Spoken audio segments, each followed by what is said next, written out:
Hello everyone guys, कैसे हैं आप लोग। उम्मीद करता हूं सब बढ़िया होंगे। सो गाइस, इन्वेस्टर प्राइड के एक ब्रांड न्यू वीडियो में आप लोगों का फिर से स्वागत है। इन गाइस, आज की इस वीडियो में बात करने वाला हूं best alternative of Axis growth opportunity fund and Mirae asset emerging blue chip fund. जी हां दोस्तों, आपने बिल्कुल सही सुना। ये दोनों फंड हाल फिलहाल में काफी अंडर परफॉर्म करता हुआ नजर आ रहा है, तो इसीलिए मैंने सोचा कि भाई एक ऐसा वीडियो लाया जाए जिसमें आप लोगों को एक अल्टरनेटिव बताओ जो कि काफी सही परफॉर्म करता हुआ नजर आ रहा है at this point in time. तो गाइस, दो अल्टरनेटिव होगा आपका एक्सिस ग्रोथ अपॉर्चुनिटी फंड का and Mirae asset emerging blue chip fund का। तो उसके बारे में गाइस मैं डिटेल में बात करने वाला हूं आज के वीडियो में। ऐसा मैं क्यों बोल रहा हूँ गाइस, क्योंकि जो एक्सिस ग्रोथ अपॉर्चुनिटी फंड है and Mirae asset emerging blue chip fund है, पिछले 1 से 1.5 साल में आपको नेगेटिव रिटर्न दिया हुआ है। बात करें एक्सिस ग्रोथ अपॉर्चुनिटी फंड का, तो इसका जो परफॉर्मेंस है पिछले 1 साल का मोटामोटी 4% का नेगेटिव रिटर्न है। वहीं गाइस बात करें Mirae asset emerging blue chip fund का, तो इसने भी मोटामोटी 1.5 से 2% आपको नेगेटिव रिटर्न दिया हुआ है। लेकिन जिस भी अल्टरनेटिव फंड की बात मैं करूंगा आज के इस वीडियो में, ये दोनों फंड काफी सही परफॉर्म किया हुआ है पिछले 1 से 1.5 सालों में, और आपको मोटामोटी देखे तो 11 से 12% तक का पॉजिटिव रिटर्न दिया हुआ है, जो कि अपने आप में देखो तो काफी शानदार रिटर्न माना जाएगा पिछले 1 साल में। तो बने रहेगा through out the video guys, बहुत ही शानदार होने वाला है आज का वीडियो आप सभी के लिए। वहीं गाइस, अगर आप एक लो रिस्क इन्वेस्टर है और आप देख रहे हैं कि ऐसे स्मॉल कैप कैटेगरी के फंड जो कि काफी सही परफॉर्म करता हुआ नजर आ रहा है, लेकिन साथ के साथ उस फंड में रिस्क लेवल भी काफी कम है, तो गाइस इस पे मैंने एक डिटेल वीडियो बना रखा है और उस वीडियो का लिंक आपको डिस्क्रिप्शन में दे दूंगा या फिर आपको मिल जाएगा एंड स्क्रीन पे, तो जाके देख लीजिए, काफी ज्यादा यूजफुल हो सकता है आप सभी के लिए। तो चलिए गाइस, स्टार्ट करते हैं आज का video. But guys, video start करने से पहले फटाफट कर दीजिए वीडियो को लाइक, एंड चैनल अभी तक आपने सब्सक्राइब नहीं किया हुआ है देन प्लीज सब्सक्राइब कीजिए चैनल को, एंड साथ के साथ नोटिफिकेशन बेल ऑन करके ऑल पे क्लिक कर लीजिएगा, ताकि जब भी मैं इस चैनल पे वीडियो लेके आऊंगा सारे वीडियो का नोटिफिकेशन आपको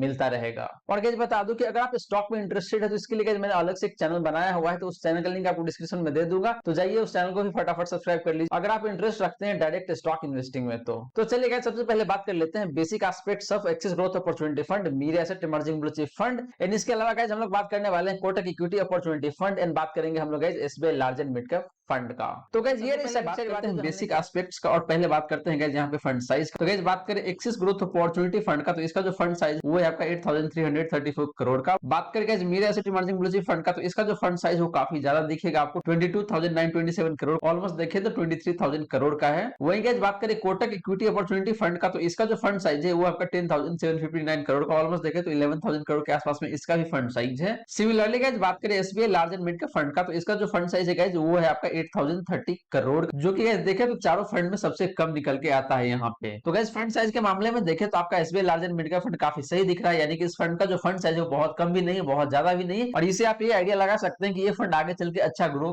कर सकता है। वहीं किसी एक फंड का फंड साइज बहुत ज्यादा है, फॉर एग्जाम्पल हम ले लेते हैं Mir asset emerging blue chip fund का, तो इसका जो फंड साइज है ऑलमोस्ट 23,000 करोड़ का है, तो इसमें देखे तो फंड साइज बहुत ज्यादा हो गया है। इस वजह से देखे तो इस फंड का जो एफिशिएंसी है कहीं ना कहीं कम होता दिखेगा आपको गोइंग फॉरवर्ड। तो गाइस फंड साइज के मामले में क्लियरली आपका एसबीआई लार्ज एंड मिड का फंड है वो बेहतर दिख रहा है यहाँ पे। वहीं गाइस बात करें एक्सपेंस रेशियो का, तो एक्सिस ग्रोथ अपॉर्चुनिटी फंड का जो एक्सपेंस रेशियो है गाइस वो आपका 0.54% का। Mir asset emerging blue chip fund की बात करें गाइस, तो इसका जो एक्सपेंस रेशियो है वो आपका 0.7% का। बात करें guys Kotak equity opportunity fund का, तो इसका जो एक्सपेंस रेशियो है वो आपका 0.59% का। एंड लास्टली गाइस बात करें SBI large and mid cap fund का, तो इसका जो एक्सपेंस रेशियो है वो आपका 1.09% का, जो कि देखे तो सबसे हाईएस्ट है यहाँ पे। तो गाइस एक्सपेंस रेशियो के मामले में देखे तो SBI large and mid cap fund सबसे वर्स्ट दिख रहा है बाकी 3 फंड के कंपैरिजन में। लेकिन बात करें सबसे बेस्ट फंड का in term of expense ratio, तो वो है आपका एक्सिस ग्रोथ अपॉर्चुनिटी फंड, जिसका एक्सपेंस रेशियो है आपका 0.54% का। सिमिलरली गाइस बात करें टर्नओवर रेशियो का, तो यहाँ पे देखें तो एक्सिस ग्रोथ अपॉर्चुनिटी फंड का जो टर्नओवर रेशियो है वो है आपका 26% का। बात करें guys Mir asset emerging blue chip fund का, तो इसका जो टर्नओवर रेशियो है वो काफी ज्यादा दिखने को मिलेगा in comparison with axis growth opportunity fund, जो है आपका 65% का। सिमिलरली गाइस बात करें कोटक इक्विटी अपॉर्चुनिटी फंड का, तो इसका जो पोर्टफोलियो टर्नओवर रेशियो है वो है आपका 12.72% का। एंड लास्टली गाइस बात करें SBI large and mid cap fund का, तो इसका जो टर्नओवर रेशियो है वो है आपका 36% का। तो गाइस टर्नओवर एक फंड का जितना कम होता है उतना ही अच्छा माना जाता है। इससे ये पता चलता है कि उस फंड में वोलेटिलिटी बहुत ज्यादा नहीं रहेगा, उस फंड का वोलेटिलिटी कम रहेगा, तो इसीलिए अच्छा माना जाता है टर्नओवर रेशियो कम होना। तो यहाँ पे देखें तो सबसे बेस्ट टर्नओवर रेशियो किसी एक फंड का है तो वो है आपका कोटक इक्विटी अपॉर्चुनिटी फंड का। तो गाइस ये रही बात आपका बेसिक एस्पेक्ट्स का। और गाइस यहाँ पे देखें तो फंड साइज के मामले में आपका SBI large and mid cap fund बेहतर दिख रहा है। एक्सपेंस रेशियो के मामले में देखें तो आपका एक्सिस ग्रोथ अपॉर्चुनिटी फंड बेहतर दिख रहा है। एंड टर्नओवर रेशियो के मामले में देखें तो आपका कोटक इक्विटी अपॉर्चुनिटी बेहतर दिख रहा है। लेकिन गाइस टर्नओवर के केस में देखें तो Mir asset emerging blue chip fund के अलावा बाकी तीनों फंड काफी बेहतर ही दिख रहा है। मुझे बहुत ज्यादा का फर्क दिखता नहीं, तो मुझे कहीं कोई दिक्कत लगता नहीं in case of turnover ratio. Guys आपने म्यूचुअल फंड में एसआईपी तो सुना है, लेकिन आज के इस वीडियो में मैं आपको बताऊंगा कि आप एक स्टॉक में कैसे एसआईपी कर सकते हैं। यानी कि अगर आपको लगता है कि एक पर्टिकुलर कंपनी का जो स्टॉक है बहुत आगे जाएगा, बहुत ग्रोथ होगा वहां पे, तो उस स्टॉक में आप एसआईपी भी कर सकते हैं। धीरे धीरे करके उस कंपनी का जो शेयर है उसको आप अकोमुलेट कर सकते हैं, ताकि फ्यूचर में आपको काफी सारा प्रॉफिट बन सके। तो गाइस इसके लिए मैं आ चुका हूं धन के प्लेटफॉर्म पे, और गाइस आपने धन के साथ अपना डीमैट अकाउंट ओपन नहीं किया हुआ है तो इसका लिंक मैंने डिस्क्रिप्शन में दे रखा है, तो जाइए धन के साथ अपना डीमैट अकाउंट ओपन कर लीजिए। और गाइस डीमैट अकाउंट ओपन करने के लिए कोई चार्जेस नहीं लगता है, प्लस जो एनुअल मेंटेनेंस कॉस्ट होता है वो भी आपको जीरो है। तो यहाँ पे ना तो ओपनिंग चार्जेस है और ना ही एएमसी चार्जेस है, तो बिल्कुल फ्री ऑफ कॉस्ट है आपके लिए डीमैट अकाउंट धन के साथ। तो फटाफट जाइए अपना डीमैट अकाउंट ओपन कर लीजिए। अब गाइस बात करते हैं कि भाई किसी एक पर्टिकुलर स्टॉक में आपको इन्वेस्ट करना है, आपको लगता है कि ये स्टॉक काफी ऊपर की तरफ जाएगा, अगले 10 से 15 साल में बहुत अच्छी ग्रोथ आएगी इस कंपनी में, तो उस कंपनी का नाम यहाँ पे आपको सिंपली सर्च करना है। फॉर एग्जांपल मैं ले लेता हूँ एचडीएफसी बैंक का, और यहाँ पे जो एचडीएफसी बैंक का जो क्लोज प्राइस है लास्ट ट्रेडिंग डे का वो दिख जाएगा आपको। इसके साथ साथ गाइस आपको यहाँ पे थोड़ा सा आगे चल के दिखेगा स्टार्ट एसआईपी, तो यहाँ पे क्लिक करना है आपको। और यहाँ पे आपको कुछ चीजें मैं बता दूं कि पहला है आपका डेली, फिर है मंथली, फिर है आपका वीकली, यानी कि फ्रीक्वेंसी आप अपने हिसाब से चूज कर सकते हैं। और 3 फ्रीक्वेंसी है, डेली बेसिस पे आप इन्वेस्ट कर सकते हैं, मंथली बेसिस पे इन्वेस्ट कर सकते हैं, या फिर वीकली बेसिस पे भी इन्वेस्ट कर सकते हैं। फर्दर आप देखेंगे तो यहाँ पे आपको क्वांटिटी दिख जाएगा, तो यहाँ पे आप नंबर से स्टॉक डालेंगे जो कि आप बाय करना चाहते हैं, डेली बेसिस पे या फिर मंथली बेसिस पे या फिर वीकली बेसिस पे। तो आपको यहाँ पे क्वांटिटी डालना है, सपोज मैंने 10 क्वांटिटी डाल दिया। इसके बाद देखें तो फिर है यहाँ पे अप्रॉक्स वैल्यू, तो ये वैल्यू चेंज नहीं होगा, ये वैल्यू डिसाइड होता है on the basis of current market price. फिर आपको यहाँ पे लिखा हुआ दिखेगा डे ऑफ द मंथ, यानी कि महीने के कौन से तारीख को आप बाय करना चाहते हैं, तो वो भी आप यहाँ पे मेंशन कर सकते हैं अगर आप मंथली इन्वेस्ट करते हैं तो। फॉर एग्जांपल मैं ले लेता हूँ 15 तारीख को, यानी कि हर एक महीने के 15 तारीख को इन्वेस्ट हो जाएगा एचडीएफसी बैंक में मेरा, और बाय हो जाएगा कितना क्वांटिटी, 10 क्वांटिटी। तो गाइस ये तो रही बात आपका क्वांटिटी के बेसिस पे। गाइस यहाँ पे देखें तो इन्वेस्टमेंट वैल्यू के बेसिस पे भी आप इन्वेस्ट कर सकते हैं एसआईपी के थ्रू। और इसके लिए आपको क्या करना होगा, आपको क्वांटिटी में कुछ चेंज नहीं करना है, आपको वैल्यू में चेंज करना है। सपोज आप 5,000 रुपए पर मंथ इन्वेस्ट करना चाहते हैं एचडीएफसी बैंक में, तो उस केस में आप यहाँ पे 5,000 मेंशन कर सकते हैं। और इसके बेसिस पे देखें तो कितने नंबर पे स्टॉक होके आएगा आपके लिए, तो 3 नंबर पे स्टॉक आप बाय कर सकते हैं 5,000 रुपए में। तो गाइस इसका मतलब क्या हो गया कि 3 क्वांटिटी आप बाय करेंगे हर एक महीने के 15 तारीख को, और वैल्यू के टर्म में देखें तो 5,000 का बाय होगा आपके लिए हर एक महीने के 15 तारीख को। अब फर्दर क्या करना है, तो आपको और कुछ नहीं करना है, सिर्फ क्लिक करना है आपको सेट स्टॉक एसआईपी पे। तो इस पे आप जैसे ही क्लिक करेंगे आपका जो एसआईपी है वो सेट हो जाएगा। तो गाइस आपने एसआईपी तो सेट कर दिया यहाँ पे, लेकिन गाइस आपको एक्टिवेट करना पड़ेगा। तो इसके लिए आपको यहाँ पे काफी सारे टैब्स दिख रहा है, तो इसमें से जो ऑर्डर वाले टैब है इस पे क्लिक करना पड़ेगा आपको। तो आपको क्लिक करना है एसआईपी ऑर्डर पे, और यहाँ पे आपको दिख जाएगा कि आपने कितने एसआईपी ऑर्डर सेट किया हुआ है। तो मैंने 3 ऑर्डर सेट किया था, तो वो यहाँ पे दिख रहा है आपको।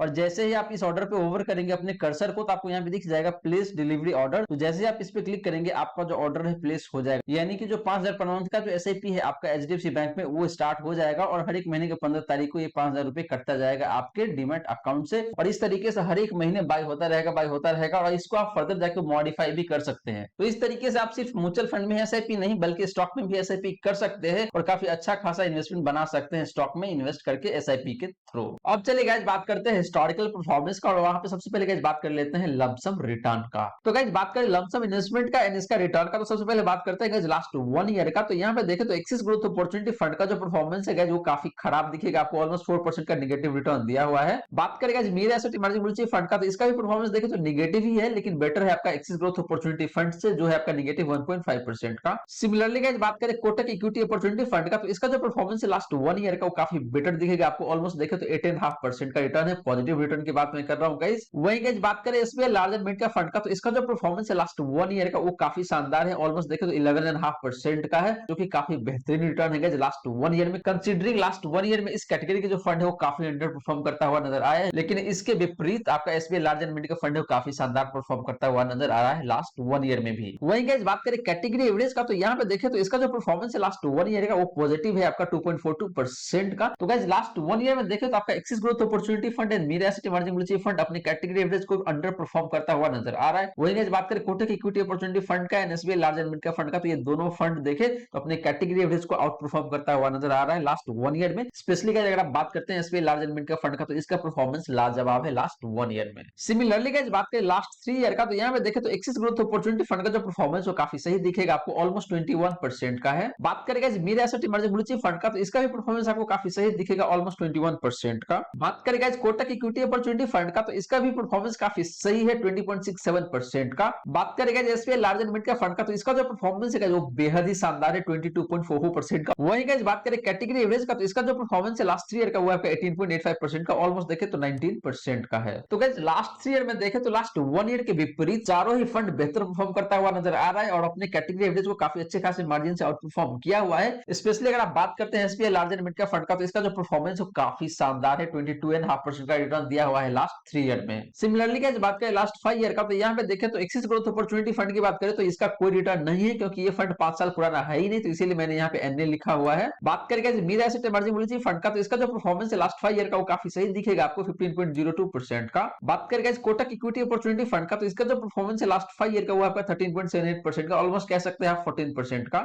वहीं गाइस बात करें एसबीआई लार्ज एंड मिड का फंड का, तो इसका जो परफॉर्मेंस है लास्ट 5 ईयर का वो काफी सही दिखेगा आपको 14.6% का। एंड गाइस बात करें कैटेगरी एवरेज का, तो इसका जो परफॉर्मेंस है लास्ट 5 ईयर का वो आपका 12.1% का। तो guys again in case of last 5 year performance देखें तो तीनों ही फंड काफी बेहतर परफॉर्म करता हुआ नजर आ रहा है in comparison with category average. And बात करें एक्सिस ग्रोथ अपॉर्चुनिटी फंड का, तो इसका तो कोई डेटा ही नहीं, क्योंकि ये फंड 5 साल पुराना है ही नहीं। तो गाइस ओवरऑल बात करें लमसम रिटर्न का, तो यहाँ पे सबसे बेस्ट फंड जो निकल के आता है वो चाहे बात करें लास्ट 1 ईयर का या फिर लास्ट 3 ईयर का या फिर लास्ट 5 ईयर का, यानी कि हर एक टाइम फ्रेम को अगर कंबाइन करके अगर आप कंक्लूड करना चाहे लमसम रिटर्न के मामले में, तो यहाँ पे जो बेस्ट फंड निकल के आता है वो है आपका SBI large and mid cap fund. अब चलिए गाइस बात कर लेते हैं एसआईपी रिटर्न का। तो गाइस बात करें एसआईपी रिटर्न का, तो यहाँ पे सबसे पहले बात करते हैं लास्ट 1 ईयर का। और लास्ट 1 ईयर के केस में देखें तो एक्सिस ग्रोथ अपॉर्चुनिटी फंड का जो रिटर्न है वो काफी मिनिमल सा है, आपको 0.41% का पॉजिटिव रिटर्न दिया हुआ है, जो कि लमसम रिटर्न से देखें तो कहीं बेहतर है, क्योंकि वहां पे मोटा मोटी आपको 4% का नेगेटिव रिटर्न दे रहा है ये फंड। लेकिन एसआईपी के केस में देखें तो आपको कम से कम पॉजिटिव रिटर्न तो दे रहा है यहाँ पे। बात करेंगे Mirae Asset emerging blue fund का, तो इसका जो परफॉर्मेंस है लास्ट 1 ईयर का काफी ठीक ठाक सा दिखेगा आपको 4.26% का। सिमिलरली गाइस बात करें कोटक इक्विटी अपॉर्चुनिटी फंड का, तो इसका जो परफॉर्मेंस है लास्ट 1 ईयर का वो काफी शानदार दिखेगा आपको ऑलमोस्ट 17% का रिटर्न है।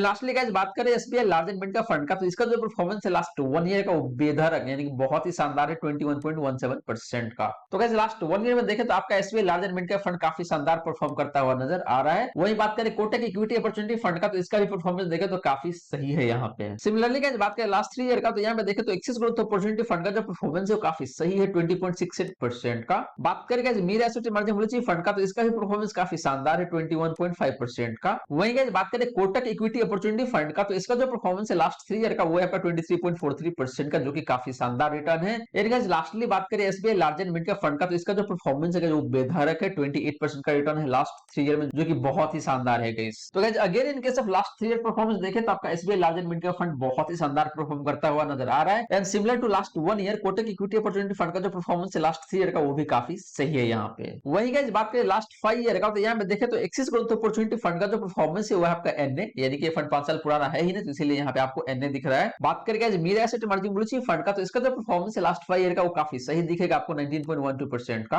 कोटक इक्विटी अपॉर्चुनिटी फंड की बात करें तो इसका जो परफॉर्मेंस है लास्ट 5 ईयर का वो काफी सही दिखेगा आपको 18.93% का, ऑलमोस्ट 19% का है। बात करें SBI large and mid cap fund का, तो इसका जो परफॉर्मेंस है लास्ट 5 ईयर का वो बहुत ही शानदार है 20.58% का। तो गाइस लास्ट 5 ईयर में भी देखें तो आपका SBI large and mid cap fund है, इसका परफॉर्मेंस बहुत ही शानदार है। सिर्फ लास्ट 5 ईयर में ही नहीं guys, across the time frame बात करें एसआईपी रिटर्न का, तो आपका SBI large and mid cap fund काफी शानदार परफॉर्म करता हुआ नजर आ रहा है। तो गाइस यहाँ पे अगर आप बात करते हैं हिस्टोरिकल परफॉर्मेंस, वो चाहे बात करें लमसम रिटर्न का या फिर एसआईपी रिटर्न का, तो दोनों ही केस में देखें तो आपका जो SBI large and mid cap fund है इसका परफॉर्मेंस बेहद ही शानदार है, इसमें कहीं कोई डाउट वाली बात ही नहीं है गाइस। अब चलिए गाइस बात कर लेते हैं इन चारों फंड का डिफरेंट रिस्क रेशियोज का। तो गाइस बात करें रिस्क रेशियोज का, तो सबसे पहले बात करते हैं स्टैंडर्ड डिवीजन का। और यहाँ पे बात करें एक्सिस ग्रोथ अपॉर्चुनिटी फंड का, तो इसका जो स्टैंडर्ड डिवीजन है वो है आपका 21.39% का। बात करें guys Mirae Asset emerging blue chip fund का, तो इसका जो स्टैंडर्ड डिवीजन है वो आपका 22.41% का। वहीं गाइस बात करें कोटक इक्विटी अपॉर्चुनिटी फंड का, तो इसका जो स्टैंडर्ड डिवीजन है वो आपका 24.47% का। सिमिलरली गाइस बात करें एसबीआई लार्ज एंड मिड का फंड का, तो इसका जो स्टैंडर्ड डिवीजन है वो आपका 23.81% का।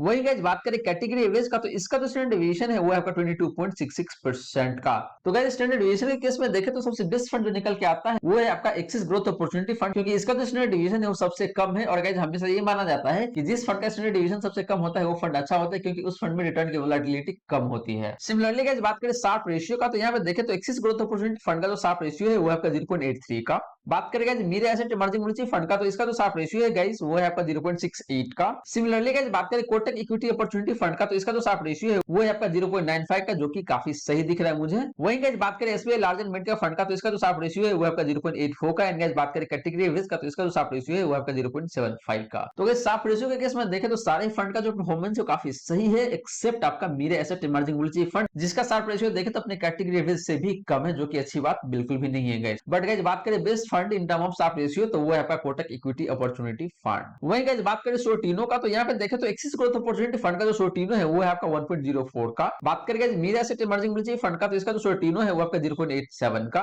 वहीं गाइस बात करें कोटक इक्विटी अपॉर्चुनिटी फंड का, तो इसका जो सोर्टिनो है वो आपका 0.96 का। सिमिलरली गाइस बात करें एसबीआई लार्ज एंड मिड का फंड का, तो इसका जो सोर्टिनो है वो आपका 0.82 का। एंड गाइस बात करें कैटेगरी एवरेज का, तो इसका जो सोर्टिनो है वो आपका 0.81 का। तो गाइस सोर्टिनो के केस में देखें तो चारों ही फंड का जो परफॉर्मेंस वो काफी सही है, अपने कैटेगरी एवरेज से अच्छा सोर्टिनो जनरेट कर पा रहा है, जो कि काफी अच्छी बात है। लेकिन गाइस बात करें सबसे बेस्ट सोर्टिनो का, तो वो है आपका एक्सिस ग्रोथ अपॉर्चुनिटी फंड का। सोर्टिनो का मतलब ये हो जाता है गाइस कि इस फंड का डाउनसाइड रिस्क कम है, एंड जब मार्केट ऊपर की तरफ जाएगा तो उस केस में काफी तेजी से बढ़ सकता है। लास्टली गाइस बात करें अल्फा का, तो अल्फा के केस में देखें तो एक्सिस ग्रोथ अपॉर्चुनिटी फंड का जो अल्फा है वो है आपका 3.96% का, ऑलमोस्ट देखें तो 4% का अल्फा है। बात करें guys Mirae asset emerging blue chip fund का, तो इसका जो अल्फा है वो है आपका 2.87% का। वही गाइस बात करें कोटक इक्विटी अपॉर्चुनिटी फंड का, तो इसका जो अल्फा है वो है आपका 1.38% का। सिमिलरली गाइस बात करें एसबीआई लार्ज एंड मिड का फंड का, तो इसका जो अल्फा है वो है आपका 4.07% का। एंड बात करें कैटेगरी एवरेज का, तो इसका जो अल्फा है वो है आपका 1.81% का। तो गाइस अल्फा के केस में भी देखें तो सारे फंड काफी अच्छा परफॉर्म करता हुआ नजर आ रहा है, except Kotak equity opportunity fund, जिसका अल्फा देखें तो अपनी कैटेगरी एवरेज से भी कम है। बट गाइस बात करें बेस्ट फंड का इन टर्म ऑफ अल्फा, तो वो है आपका SBI large and mid cap fund, क्योंकि इसका अल्फा देखें तो बाकी के जो फंड है उससे भी बेहतर है, एंड कैटेगरी एवरेज से भी बेहतर है। तो गाइस बात करें सारे के सारे रिस्क रेशियोज का, तो इसके बेसिस पे देखें तो सबसे बेस्ट फंड जो निकल के आता है वो है आपका Axis growth opportunity fund, and इसके बाद देखें तो जो बेस्ट फंड निकल के आता है वो है आपका SBI large and mid cap fund. तो गाइस ये रही सारी बातें जो हमने किया आज के इस वीडियो में। और गाइस यहाँ पे देखें तो मैंने 4 फंड को कवर किया था। पहला फंड था आपका एक्सिस ग्रोथ अपॉर्चुनिटी फंड, दूसरा था आपका Mirae Asset emerging blue chip fund, तीसरा फंड था गाइस वो था आपका Kotak equity opportunity fund, and fourth fund था गाइस आपका SBI large and mid cap fund. तो इसी चारों फंड के ऊपर मैंने बात किया। और गाइस यहाँ पे देखें तो कहीं ना कहीं आपका जो SBI large and mid cap fund है काफी शानदार परफॉर्म करता हुआ नजर आ रहा है, वो चाहे बात करें आप लास्ट 1 ईयर का या फिर लास्ट 3 ईयर का या फिर लास्ट 5 ईयर का, both in case of lump sum investment and SIP investment. तो अगर आप परेशान है एक्सिस ग्रोथ अपॉर्चुनिटी फंड से या फिर Mirae Asset emerging blue chip fund से, तो आप स्विच कर सकते हैं SBI large and mid cap fund में, क्योंकि ये फंड बहुत ही शानदार परफॉर्म करता हुआ नजर आ रहा है। इस फंड का जो एसेट अंडर मैनेजमेंट है वो भी काफी कम है अगर आप कंपेयर करेंगे बाकी के 3 फंड से। लेकिन गाइस एक पॉइंट जरूर आपको ध्यान में रखना है कि जो SBI large and mid cap fund है इसका जो एक्सपेंस रेशियो है काफी हायर साइड में आपको देखने को मिलेगा, 1% से भी ज्यादा है। तो इस पॉइंट को जरूर आपको ध्यान में रखना है। तो गाइस आशा करता हूं जितने भी बातें मैंने बताने की कोशिश किया इस सारी बातें आपको समझ में आ गया होगा। अगर आपके मन में कोई डाउट है, कोई क्वेश्चन है, तो फटाफट कमेंट सेक्शन में पूछ लीजिए। और गाइस अगर आप चाहते हैं कि मैं आपका म्यूचुअल फंड पोर्टफोलियो को रिव्यू करूं, तो अपना पोर्टफोलियो आप कमेंट सेक्शन में मेंशन कर सकते हैं। एंड गाइस वीडियो अच्छी लगी हो तो वीडियो को लाइक जरूर करें, वीडियो को शेयर कर दें अपने फ्रेंड फैमिली सर्कल में, ताकि बाकी लोगों को भी इस वीडियो का फायदा हो सके। एंड गाइस आपने चैनल को अभी तक सब्सक्राइब नहीं किया हुआ है, देन प्लीज सब्सक्राइब कीजिए चैनल को, एंड साथ के साथ नोटिफिकेशन बेल ऑन करके ऑल पे क्लिक कर लीजिएगा, ताकि जब भी इस चैनल पे वीडियो लेके आऊंगा सारे वीडियो का नोटिफिकेशन आपको मिलता रहेगा। So guys thank you so much for watching this video. मिलते हैं अगले वीडियो में। जय हिंद, जय भारत।